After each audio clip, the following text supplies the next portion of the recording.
Friends, आज मैं आपके लिए एसएससी जीडी एग्जाम की जो 5000 क्वेश्चन की मैंने सीरीज स्टार्ट करी हुई थी उसका पार्ट 2 वीडियो लेकर आ गया हूँ। हर पार्ट में मैं आपको मोस्ट इंपॉर्टेंट क्वेश्चंस करवा रहा हूँ। फ्रेंड्स, अगर आप ये सभी के सभी पार्ट अच्छे से देख लेते हो, एग्जाम में आपको ज़्यादातर क्वेश्चन इस वीडियो से देखने को मिल जाएगा। फ्रेंड्स, बिल्कुल चुनिंदा प्रश्न मैंने इस वीडियो में लिए हैं। तो चलिए हम शुरू कर लेते हैं पार्ट 2 का पहला क्वेश्चन। पहला क्वेश्चन है हमारा, लोनार झील किस राज्य में स्थित है? राइट आंसर हो जाएगा लोनार झील जो है ये महाराष्ट्र राज्य में स्थित है। और फ्रेंड्स, आपसे ना एग्जाम में क्वेश्चन पूछा जा सकता है कि जो लोनार झील है ना, इसे किस वर्ष रामसर स्थल की सूची में शामिल किया गया था? तो आपका आंसर होगा वर्ष 2020 में, मतलब नवंबर 2020 में इसे रामसर स्थल की सूची में शामिल किया गया था। और आपसे एग्जाम में एक और क्वेश्चन पूछा जाता है कि किस झील को क्रेटर झील भी कहते हैं? यहाँ पे लिख देता हूँ, किस झील को क्रेटर झील भी कहते हैं? तो आपका आंसर होगा लोनार झील, जो कि महाराष्ट्र राज्य में स्थित है। नेक्स्ट है हमारा क्वेश्चन, मीठे पानी की सबसे बड़ी झील कौन सी है? राइट आंसर हो जाएगा वुलर झील। वुलर झील जो है फ्रेंड्स, ये मीठे पानी की सबसे बड़ी झील का नाम है। देखो फ्रेंड्स, मैंने यहाँ पे आपको ये तो करवा दिया कि मीठे पानी की सबसे बड़ी झील का नाम है वुलर झील, ठीक है। अगर आपसे ये पूछा जाए कि वुलर झील कहाँ पर है, तो वुलर झील है जम्मू कश्मीर केंद्र शासित प्रदेश में, ठीक है। ये आपको पॉइंट याद रखना है, जम्मू कश्मीर में है वुलर झील। और अगर आपसे पूछा जाए कि जो वुलर झील है इसका उद्गम स्थल कौन सी नदी है, मतलब कौन सी नदी से ये जो मीठे पानी की सबसे बड़ी झील है वुलर झील ये निकलती है, तो आपका आंसर हो जाएगा झेलम नदी। ये भी आपको ध्यान रखना है। मैं जितने भी आपको एडिशनल फैक्ट बता रहा हूँ ना, सब अपने आप में क्वेश्चन और प्रीवियस ईयर में कई बार पूछे गए हैं। नेक्स्ट है हमारा क्वेश्चन, खारे पानी की सबसे बड़ी झील कौन सी है? राइट आंसर हो जाएगा सांभर झील। सांभर झील जो है ये खारे पानी की सबसे बड़ी झील का नाम है। और फ्रेंड्स, ये सांभर झील जो है ये भारत के राजस्थान राज्य में स्थित है। नेक्स्ट है हमारा क्वेश्चन, संविधान के किस अनुच्छेद में धन विधेयक की परिभाषा दी गई है? राइट आंसर हो जाएगा अनुच्छेद 110। भारतीय संविधान का जो अनुच्छेद 110 है ना फ्रेंड्स, इसमें धन विधेयक की परिभाषा दी गई है। और फ्रेंड्स, अगर आपसे एग्जाम में ये पूछा जाए कि धन विधेयक को संसद के किस सदन में से पेश किया जा सकता है, तो आपका आंसर होगा सिर्फ लोकसभा में इसको पेश किया जा सकता है, ठीक है। ये फैक्ट भी आपको याद रखना, एग्जाम में पूछा जाता है। नेक्स्ट है हमारा क्वेश्चन, मूल कर्तव्यों का उल्लेख संविधान के किस भाग में है? डबल स्टार मार्क कर लेना इस क्वेश्चन को, तो आपका आंसर होगा मूल कर्तव्यों का उल्लेख संविधान के भाग 4 क में है। और फ्रेंड्स, अगर आपसे एग्जाम में ये पूछा जाए कि भारतीय संविधान में मूल कर्तव्यों की संख्या कितनी है, तो आपका आंसर होगा 11, ठीक है। और एक और मोस्ट इंपॉर्टेंट फैक्ट आपको बताने लगा हूँ, ये क्वेश्चन एग्जाम में हर बार पूछा जाता है कि संविधान के किस संशोधन द्वारा मूल कर्तव्यों को संविधान में जोड़ा गया? तो आपका आंसर हो जाएगा 42वां संविधान संशोधन। कब हुआ था? 1976 में। तो 42वां संविधान संशोधन 1976 के द्वारा मूल कर्तव्यों को संविधान में जोड़ा गया था। दोनों फैक्ट आपके लिए काफ़ी इंपॉर्टेंट है, और जो क्वेश्चन था वो तो इम्पॉर्टेंट है ही। नेक्स्ट है हमारा क्वेश्चन, भारत के नागरिकों को कितनी प्रकार से नागरिकता प्राप्त है? राइट आंसर हो जाएगा भारत के नागरिकों को सिर्फ एक प्रकार की नागरिकता प्राप्त है, वो है एकल नागरिकता। और फ्रेंड्स, अगर आपसे पूछा जाए कि भारतीय संविधान के किस भाग में नागरिकता के बारे में बताया गया है, तो आपका आंसर होगा भाग 2, ठीक है। ये पॉइंट भी आपने याद रखना है। और अगर अनुच्छेद पूछा जाए तो अनुच्छेद 5 से लेकर 11 जो है भारतीय संविधान का, इसमें बताया गया है नागरिकता के बारे में। नेक्स्ट है हमारा क्वेश्चन, देश का सर्वोच्च विधि अधिकारी कौन होता है? राइट आंसर हो जाएगा महान्यायवादी। महान्यायवादी जो होता है फ्रेंड्स, ये देश का सर्वोच्च विधि अधिकारी होता है। और फ्रेंड्स, अगर आपसे एग्जाम में ये पूछा जाए कि भारत के महान्यायवादी की नियुक्ति कौन करता है, तो आपका आंसर हो जाएगा भारत के राष्ट्रपति जो होते हैं, ये जो देश के सर्वोच्च विधि अधिकारी होते हैं महान्यायवादी, इनकी नियुक्ति करते हैं। नेक्स्ट क्वेश्चन है हमारा, नियंत्रक एवं महालेखा परीक्षक का कार्यकाल कितना होता है? राइट आंसर हो जाएगा इस क्वेश्चन का 6 वर्षों का होता है नियंत्रक एवं महालेखा परीक्षक का कार्यकाल। और फ्रेंड्स, एग्जाम में ना एक क्वेश्चन बार बार पूछा जाता है कि जो नियंत्रक एवं महालेखा परीक्षक का जो पद है, ध्यान से सुनना, नियंत्रक एवं महालेखा परीक्षक का जो पद है वो किस देश से लिया गया है? तो आपका आंसर हो जाएगा ब्रिटेन देश से लिया गया है, ये आपको ध्यान रखना है। नेक्स्ट है हमारा क्वेश्चन, किस अधिनियम के अंतर्गत सर्वोच्च न्यायालय की स्थापना हुई है? राइट आंसर हो जाएगा रेगुलेटिंग एक्ट 1773। रेगुलेटिंग एक्ट 1773 अधिनियम के अंतर्गत सर्वोच्च न्यायालय की स्थापना हुई है। और फ्रेंड्स, अगर आपसे एग्जाम में ये पूछा जाए कि भारत में सर्वोच्च न्यायालय की स्थापना कब हुई थी, तो आपका आंसर हो जाएगा जो भारत का सर्वोच्च न्यायालय है इसकी स्थापना हुई थी 26 जनवरी 1950 को। ठीक है, यहाँ पे लिख देता हूँ 26 जनवरी 1950 को स्थापना हुई थी भारत के सर्वोच्च न्यायालय की। अगला क्वेश्चन है हमारा, पदार्थ की वह भौतिक अवस्था जिसका आकार एवं आयतन दोनों अनिश्चित हो क्या कहलाती है? तो राइट आंसर हो जाएगा उसे गैस कहा जाता है। गैस पदार्थ की वह भौतिक अवस्था है जिसका आकार एवं आयतन दोनों अनिश्चित हो। नेक्स्ट है हमारा क्वेश्चन, प्रोटॉन की खोज किसने की थी? राइट आंसर हो जाएगा रदरफोर्ड ने प्रोटॉन की खोज करी थी। और फ्रेंड्स एग्जाम में ना क्वेश्चन पूछा जाता है कि जो प्रोटॉन है इसमें कौन सा आवेश होता है, मतलब कौन सा चार्ज होता है, तो आपका आंसर होगा इसमें धनात्मक चार्ज होता है। धनात्मक को हम इंग्लिश में क्या बोलते हैं? पॉजिटिव चार्ज होता है किसमें? प्रोटॉन में। और इसकी खोज करी थी रदरफोर्ड ने। अगला क्वेश्चन है, इलेक्ट्रॉन की खोज किसने की? राइट आंसर हो जाएगा जे थॉमसन। जे थॉमसन ने इलेक्ट्रॉन की खोज करी थी। और फ्रेंड्स अगर आपसे एग्जाम में पूछा जाए कि इलेक्ट्रॉन पे कौन सा चार्ज होता है, इलेक्ट्रॉन पे नेगेटिव चार्ज होता है, यानी कि ऋणात्मक चार्ज होता है। नेक्स्ट है, 1857 की क्रांति का चिन्ह क्या निश्चित किया गया? राइट आंसर हो जाएगा कमल वह रोटी जो है ये 1857 की क्रांति का चिन्ह को निश्चित किया गया था। और फ्रेंड्स आपको मैं एक और इम्पॉर्टेंट फैक्ट बताने लगा हूँ अभी। देखो 1857 की जो क्रांति है ना, जो 1857 का जो विद्रोह है ये शुरू हुआ था कहाँ से? मेरठ से। ठीक है, यहाँ पे ले देता हूँ, मेरठ से शुरू हुआ था। कब शुरू हुआ था? 10 मई 1857। ठीक है, ये तो मैंने आपको बता दिया कि शुरू कब हुआ था और कहाँ से हुआ था। अगर आपसे एग्जाम में ये पूछा जाए कि ये जो है 1857 का विद्रोह ये समाप्त कब हुआ और कहाँ पे हुआ, तो मैं आपको बताना चाहता हूँ ग्वालियर में समाप्त हुआ। ठीक है, कहाँ पर? ग्वालियर में समाप्त हुआ। और कब समाप्त हुआ? 20 जून 1858। ठीक है, ये आपने ध्यान रखना है। नेक्स्ट है हमारा क्वेश्चन, मुस्लिम लीग का प्रथम अध्यक्ष कौन था? राइट आंसर हो जाएगा मुस्लिम लीग का प्रथम अध्यक्ष था आगा खान।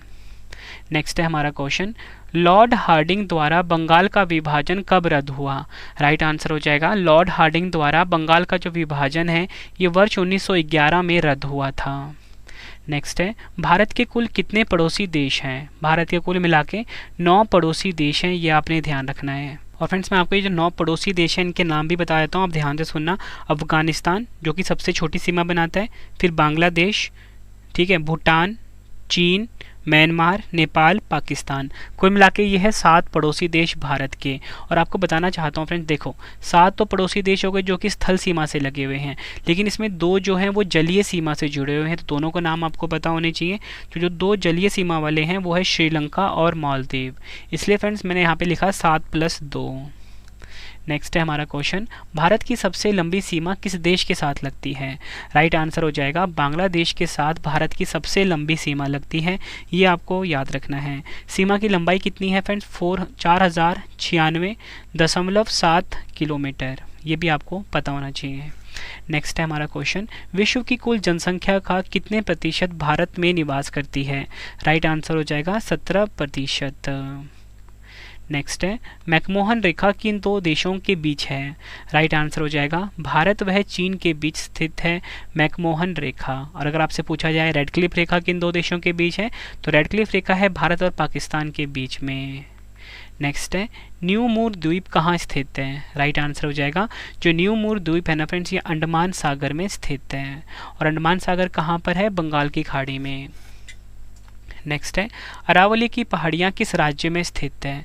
तो आपका बताना चाहता हूँ राजस्थान में स्थित है अरावली की पहाड़ियाँ, और ये सबसे पुरानी पहाड़ियों में से एक है अरावली की पहाड़ी। ठीक है, और विश्व की सबसे पुरानी पहाड़ियाँ पूछी जाएँ आपसे तो भी आपका आंसर अरावली की पहाड़ियाँ ही होंगी। नेक्स्ट है, सांबर झील किस राज्य में है? राजस्थान राज्य में है सांबर झील।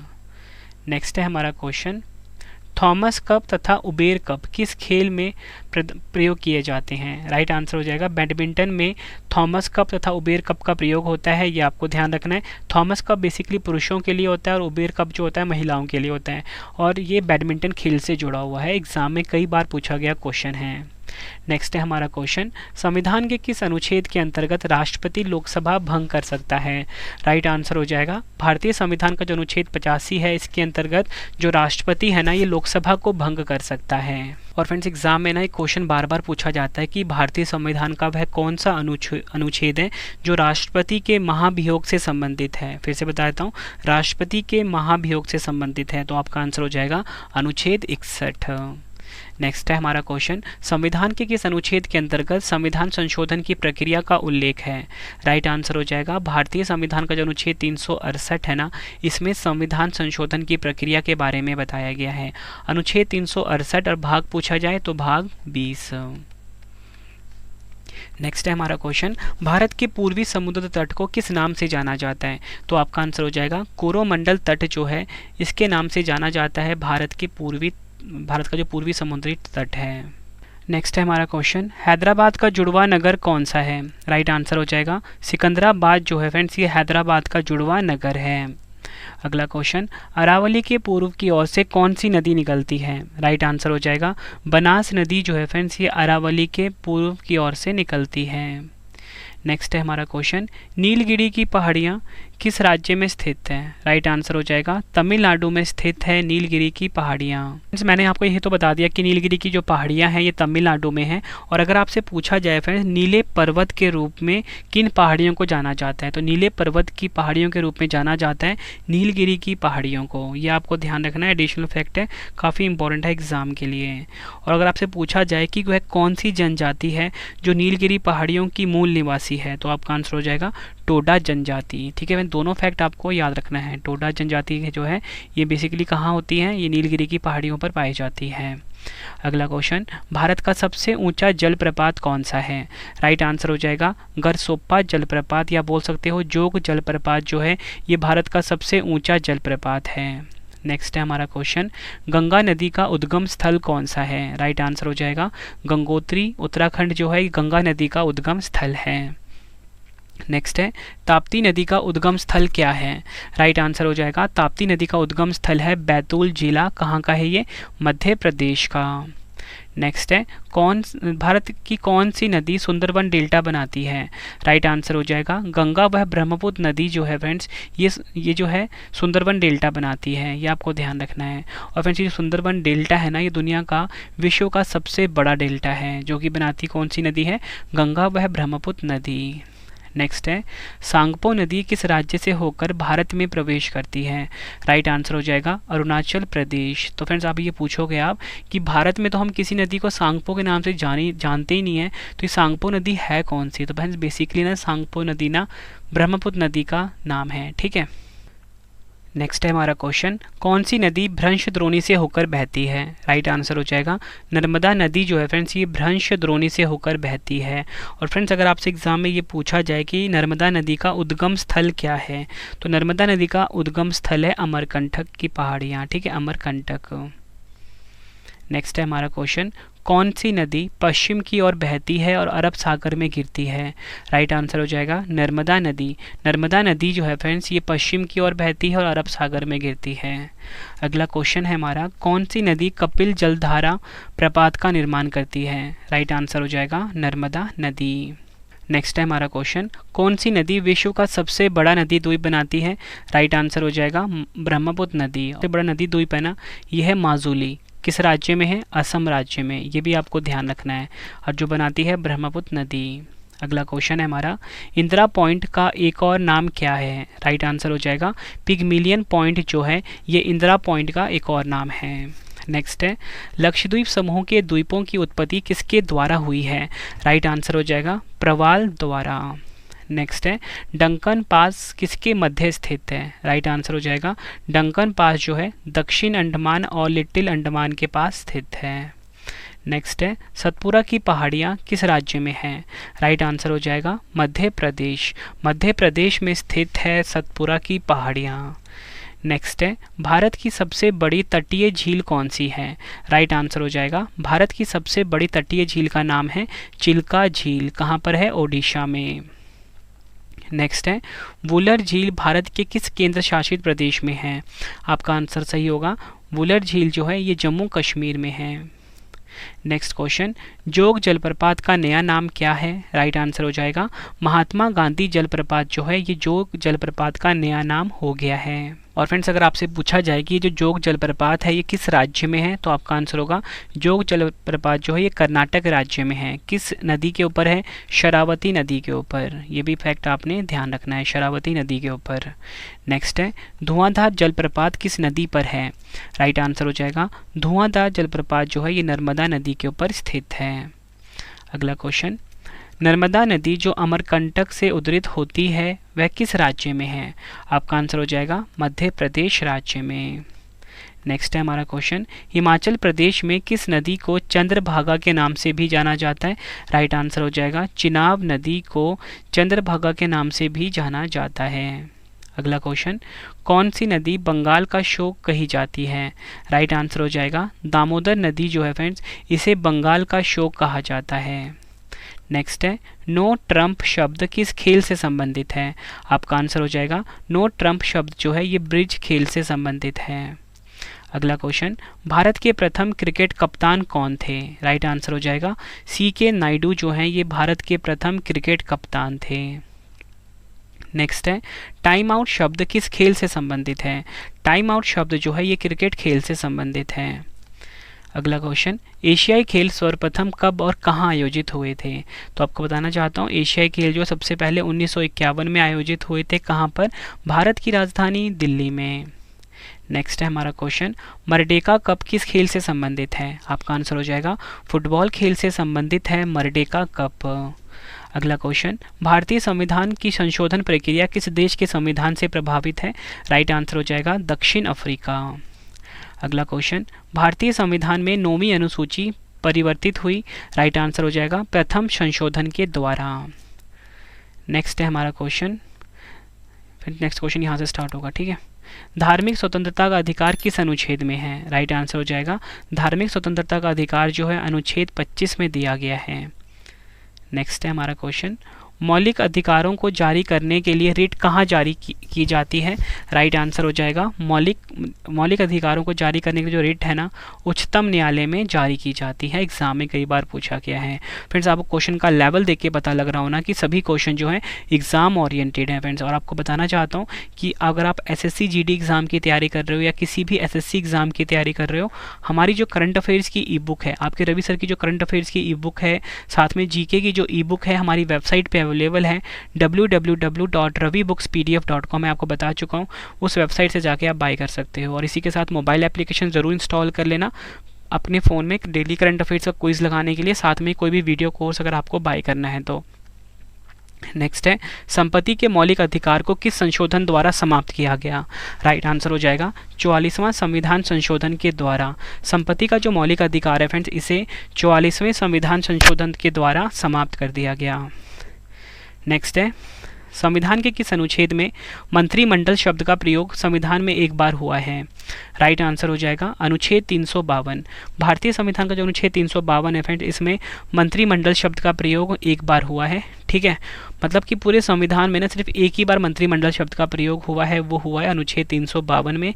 एग्जाम का मोस्ट फेवरेट क्वेश्चन है।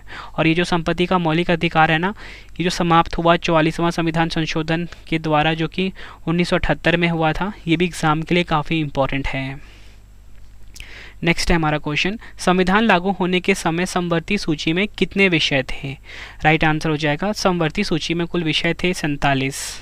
और फ्रेंड्स एग्जाम में ना क्वेश्चन बार बार पूछा जाता है कि जो भारतीय संविधान है इसमें समवर्ती सूची की जो संकल्पना है ये किस देश के संविधान से उधार ली गई है। फिर से बता रहा हूँ आपको मैं, क्वेश्चन पूछा जाता है कि भारतीय संविधान में समवर्ती सूची की जो संकल्पना है वो किस देश के संविधान से उधार ली गई है, तो आपका आंसर होगा फ्रेंड्स ऑस्ट्रेलिया, ठीक है। ये आपको ध्यान रखना है। अगला क्वेश्चन है हमारा, भाषाई आधार पर राज्यों का पुनर्गठन किस वर्ष किया गया? तो आपका आंसर होगा भाषाई आधार पर राज्यों का जो पुनर्गठन था 1956 ईस्वी में हुआ था। और जो पहला राज्य जो भाषाई आधार पर जिसका निर्माण हुआ था वो कौन सा था? आंध्र प्रदेश। ये भी आपको ध्यान रखना है।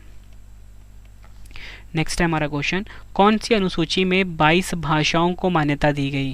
तो राइट आंसर हो जाएगा 8वीं अनुसूची। भारतीय संविधान का जो 8वीं अनुसूची है ना, इसमें 22 भाषाओं को मान्यता दी गई है। और फ्रेंड्स, आपसे एग्जाम में अगर ये पूछा जाए कि भारतीय संविधान की किस अनुसूची में पंचायती राज व्यवस्थाओं का प्रावधान है, फिर से बता देता हूँ, पंचायती राज व्यवस्थाओं का प्रावधान है, तो आपका आंसर हो जाएगा 11वीं अनुसूची। ये भी आपको ध्यान रखना है, दोनों क्वेश्चन एग्जाम में कई बार पूछे गए हैं।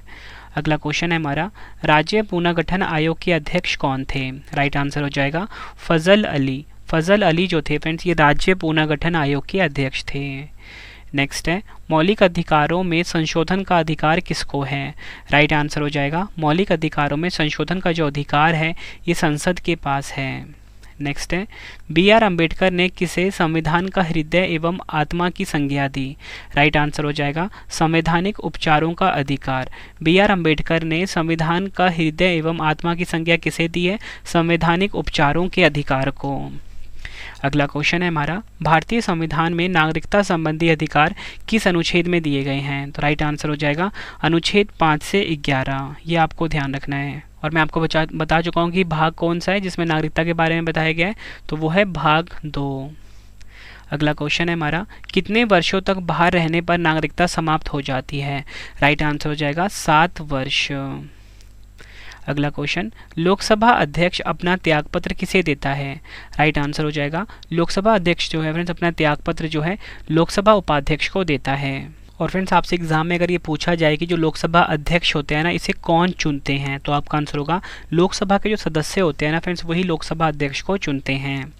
अगला क्वेश्चन, कोई विधेयक वित्त विधेयक है या नहीं, या बोल सकते हो कोई विधेयक जो है धन विधेयक है या नहीं, इसका निर्णय कौन करता है? राइट आंसर हो जाएगा लोकसभा स्पीकर। नेक्स्ट है हमारा क्वेश्चन, भारत की प्रथम महिला लोकसभा अध्यक्ष कौन है? राइट आंसर हो जाएगा भारत की प्रथम महिला लोकसभा अध्यक्ष का नाम है मीरा कुमार। अगला क्वेश्चन है हमारा, महान्यायवादी की नियुक्ति किस अनुच्छेद के अंतर्गत की जाती है? राइट आंसर हो जाएगा अनुच्छेद 76 के अंतर्गत महान्यायवादी की नियुक्ति जो है ये की जाती है। नेक्स्ट है, नियंत्रक एवं महालेखा परीक्षक की नियुक्ति कौन करता है? राइट आंसर हो जाएगा भारत के राष्ट्रपति जो होते हैं ये नियंत्रक एवं महालेखा परीक्षक की नियुक्ति करते हैं। नेक्स्ट है, निर्वाचन आयोग का गठन कौन करता है? राइट आंसर हो जाएगा निर्वाचन आयोग का गठन करते हैं भारत के राष्ट्रपति। नेक्स्ट है, परिसीमन आयोग का अध्यक्ष कौन होता है? राइट आंसर हो जाएगा परिसीमन आयोग का अध्यक्ष होता है मुख्य निर्वाचन आयुक्त। नेक्स्ट है, संविधान का संरक्षक वह व्याख्याकार कौन है? राइट आंसर हो जाएगा संविधान का संरक्षक वह व्याख्याकार है सर्वोच्च न्यायालय। अगला क्वेश्चन है, भारत के किस न्यायालय में न्यायाधीशों की संख्या सबसे अधिक है? राइट आंसर हो जाएगा इलाहाबाद उच्च न्यायालय। इलाहाबाद उच्च न्यायालय में न्यायाधीशों की संख्या सबसे अधिक है। नेक्स्ट है, सूर्य से आने वाली पैराबैंगनी विकिरणों को अवशोषित करने वाली गैस कौन सी है? राइट आंसर हो जाएगा ओजोन। अगला क्वेश्चन, किसका वाष्प दाब सबसे कम तथा गलनांक सर्वाधिक होता है? राइट आंसर हो जाएगा टंगस्टन का। अगला क्वेश्चन है हमारा, पदार्थ की वह भौतिक अवस्था जिसका आकार एवं आयतन दोनों निश्चित हों क्या कहलाती है? राइट आंसर हो जाएगा ठोस कहलाती है, यानी कि सॉलिड। अगला क्वेश्चन, पदार्थ की वह भौतिक अवस्था जिसका आकार अनिश्चित एवं आयतन निश्चित हो। फिर से बता रहा हूँ, पदार्थ की वह भौतिक अवस्था जिसका आकार अनिश्चित हो एवं आयतन निश्चित हो क्या कहलाती है? लिक्विड कहलाती है। ठीक है, और अगर आकार एवं आयतन दोनों निश्चित हो तो क्या कहलाती है? ठोस कहलाती है। और अगर आकार भी अनिश्चित हो, आयतन भी अनिश्चित हो, तो उसे मैंने आपको ऊपर क्वेश्चन करवाया था, उसे गैस कहते हैं। नेक्स्ट है हमारा क्वेश्चन, किसी तत्व का परमाणु क्रमांक किसके बराबर होता है? राइट आंसर हो जाएगा किसी तत्व का जो परमाणु क्रमांक होता है ना, वो परमाणु क्रमांक जो होता है इलेक्ट्रॉन और प्रोटॉन के बराबर होता है। नेक्स्ट है, एवोगाड्रो संख्या का आंकिक मान क्या है? राइट आंसर हो जाएगा एवोगाड्रो संख्या का जो आंकिक मान है वो है 6.023 मल्टीप्लाई 10 की पावर 23। 6.0 इस तरीके से लिखेंगे, 23 मल्टीप्लाई 10 की पावर 23, ये होता है एवोगाड्रो की वैल्यू। अगला क्वेश्चन है, देखो फिर इसको हम कुछ इस तरीके से लिखेंगे, 92 यूरेनियम की बात हो रही है। ठीक है, एटॉमिक नंबर 92, मास नंबर कितना 235 आएगा यहाँ पे, ठीक है, यहाँ पे 235 आएगा। तो में प्रोटॉन की संख्या क्या होगी, तो आपको पता है कि जितने जो एटॉमिक नंबर होता है ना उसमें उतने ही प्रोटॉन होते हैं, तो कितना 92। ऊपर मैंने आपको करवाया था, देखो जो परमाणु क्रमांक होता है उतना ही उसमें प्रोटॉन होता है। तो यहाँ से आपको थोड़ा सा हिंट भी मिल गया कि 92 इसका एटॉमिक नंबर था, तो इतना ही इसमें क्या होगा, प्रोटॉन की संख्या होगी, मतलब 92 ही।